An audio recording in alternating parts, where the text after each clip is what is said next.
Hello and welcome back to a new video, and in this video I'll show you how to remove SOS or SOS only status bar from your phone within 60 seconds. For that you just need to scroll this down and you will open your control center, and then you can see this airplane icon. Tap that and you will turn on your airplane mode, and you need to wait for 15 seconds, and then after 15 seconds just tap the icon again and turn it off, and it forces the modem restart and rescan. And let me tell you why it works. It forces the modem to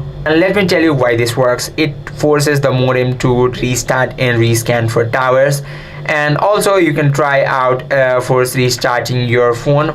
Just press volume up and release, and volume down and release, then hold side button until Apple logo appears, and that is how you force restart your phone, and that should help you out. I hope this video helped you out. If you have any questions or queries, just let me know in the comment section. Thank you for watching.